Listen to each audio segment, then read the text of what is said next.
This channel does not promote any violent, harmful, or illegal activities. All content provided by this channel is meant for an educational purpose only. Top quality और consistent performance के लिए सिर्फ silver pumps नाम याद रखना। বড় বাজারে hotel অগ্নিকাণ্ডের ঘটনায় গ্রেপ্তার আরো এক। এবার যাকে গ্রেপ্তার করা হয়েছে তার নাম খুরশিদ আলম। করেয়া থানা এলাকার রাইফেল রেঞ্জ রোডের বাড়ি থেকে গ্রেপ্তার করা হয়েছে তাকে। কে সে, কেন তাকে গ্রেপ্তার করা হলো জানবো, কথা বলবো সরাসরি। আমাদের সহকর্মী রয়েছেন আমাদের সঙ্গে সুশোভন রয়েছে। সুশোভন, এই যে খুরশিদ যাকে এবার গ্রেপ্তার করা হলো, এর আগে ম্যানেজারকে গ্রেপ্তার করা হয়েছিল, খুরশিদকে কেন গ্রেপ্তার করা হলো, তার কি ভূমিকা ছিল এই ঘটনায়?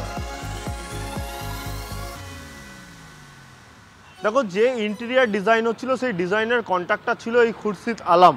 তাকে গ্রেফতার করা হলো। এই নিয়ে তৃতীয় জন কেউ হলো যাকে গ্রেফতার করা হলো। সব মিলিয়ে গ্রেফতারের সংখ্যা 3।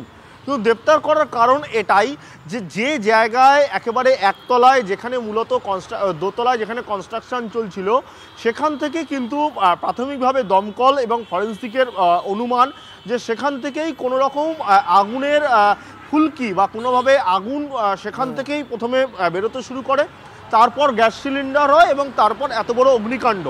কিন্তু পুলিশের এখানেই প্রশ্ন ছিল যে যখন কোনো কাজ হয় সেখানে কেন আগে থেকে সতর্ক থাকবে না।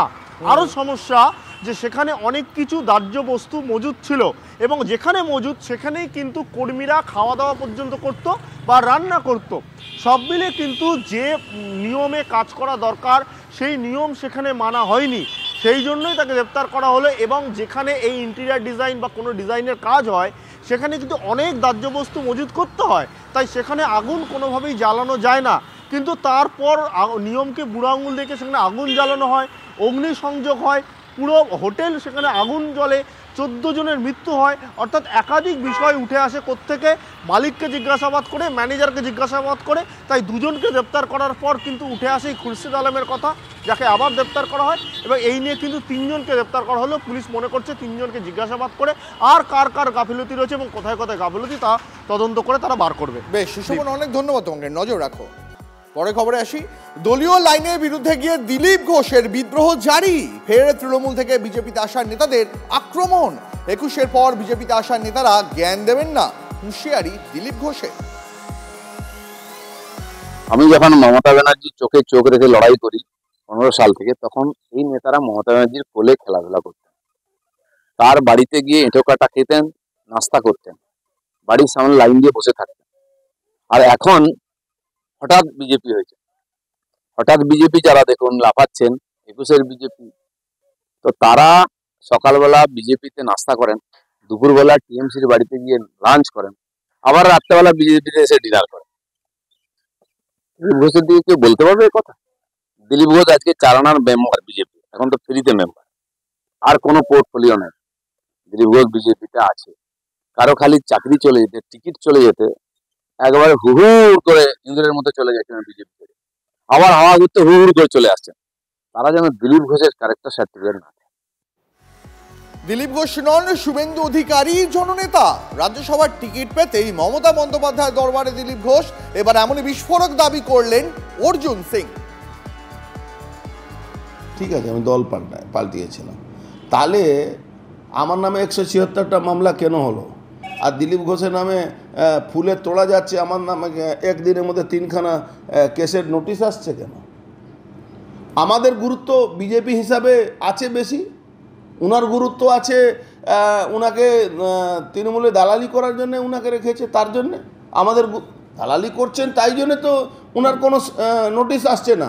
আমাদের নোটিশ আসছে, আমরা তৃণমূলের বিরুদ্ধে লড়াই করছি। তা আমরা বিজেপি না উনি বিজেপি, এটা তো প্রমাণ মানুষ দেখছে। এর পাশাপাশি দিলীপ সৌমিত্র বাকযুদ্ধ তুঙ্গে। সৌমিত্র চরিত্র নিয়ে ফের প্রশ্ন তুললেন দিলীপ। বিজেপি সৌমিত্রদের পুষে রেখেছে। দলের বিষ্ণুপুরের সাংসদকে বেলাগাম আক্রমণ এবার দিলীপ ঘোষের। ওকে অনেক লোক বলাচ্ছে, কারণ তার নিজের কোনো বুদ্ধি নাই, তো তার বউ বলেছে। আমি তার জীবন চরিত্র দেখুন, সে কটা পার্টি করেছে, গোটা রাত আপনার সঙ্গে বিছানায় কাটিয়ে সকালে গঙ্গা স্নান করে বলছে আমি সতী। এরকম অনেক নেতা আমাদের বাড়িতে আছে, তাদেরকে আমরা পুষে রেখেছি। কাল যদি বন্ধ করে দিই না, সব ওইদিকে লাইন লাগাবে। তারা আমাদের বাড়িতে পোষ্য আছেন। বিজেপি পুষেছে অনেক নেতাকে, যারা পেপারে বলছেন, যারা নেতাগিরি করছেন, কাল বন্ধ হয়ে যাবে। সেই জন্য দিলীপ ঘোষকে জ্ঞান দিতে আসবেন না। আপনাদের কাল চরিত্র রোজ যে পার্টি পাল্টায়, রোজ যে বিছানা পাল্টায়, সেসব লোক অন্তত যাই পুরো বিজেপি নিয়ে কথা যেন না বলে, আর দিলীপ ঘোষ যেন বলতে না পারে। দিলীপ ঘোষ খালি হাতে বিজেপিতে এসছে, রাজনীতি এসছে, খালি হাতে যাবে, কোনো বোঝা নিয়ে আসেনি, কোনো বোঝা নিয়ে যাবে না, কিন্তু মাথা উঁচু করে রাজনীতি করবে যতদিন বিজেপি করবে। ছেড়ে দাও, সৌমিত্র খান কে?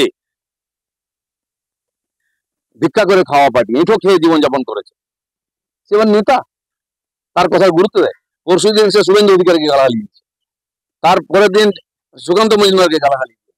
বাপকে জিজ্ঞেস করুন তার। আমার কিছু বলার নেই, মোটিভদম হয়েছে, ওটা একটা ব্ল্যাক ক্লোজ চ্যাপ্টার। আর 2 নম্বর হচ্ছে ওনার সঙ্গে যে দীঘাতে যে জগন্নাথ মন্দিরে, দীঘাতে যে মন্দিরে জিয়ারুল বলে ছেলে লোকটাকে নিয়ে গিয়েছিল, সে এখন তার টাইমে পড়েছে। কারণ একজন গরু ব্যবসায়ী, বাড়ি বিশ্বাসের লোক, তার টাইমে পড়েছে। সেই যা যা বলবে দলটাকে ক্ষতি করার জন্য উনি চেষ্টা করবেন। আমার আর ওনার নিয়ে কিছু বলার নেই। দিলীপবাবু এখন ক্লোজ চ্যাপ্টার। দিলীপবাবু নিজেকে বাজারে ভাসিয়ে রাখার জন্য চেষ্টা করছেন। উনি এখন তৃণমূলের সঙ্গে যে গোটা হয়ে গেছে তা উনি ভালো বুঝতে পারছেন, এবং গোটা পশ্চিমবাংলার মানুষ বুঝতে পারছেন। ওনার মোটিভ্রম হয়েছে, কিছু আর করার নেই। দিলীপ ঘোষকে বাঁকুড়ায় ঢুকতে দেবো না, এবার সরাসরি চ্যালেঞ্জ বিজেপির সৌমিত্র খাঁর। দিলীপের হাত ধরে বিজেপিতে আসেনি, মোদী অমিত শাহের হাত ধরে বিজেপিতে এসেছি, অন্য দল থেকে এসে বেশ করেছি, মন্তব্য বিষ্ণুপুরে বিজেপি সাংসদের। একটা উপাংতীয় লোককে, শুভেন্দু অধিকারীকে সবসময় দোষ দেবে, সৌমিত্রকে দোষ দেবে। আমার জেলাতে যদি ঢোকে, বাঁকুড়া জেলায় যদি ঢোকে, আমি তুমুল বিক্ষোভ দেখাবো।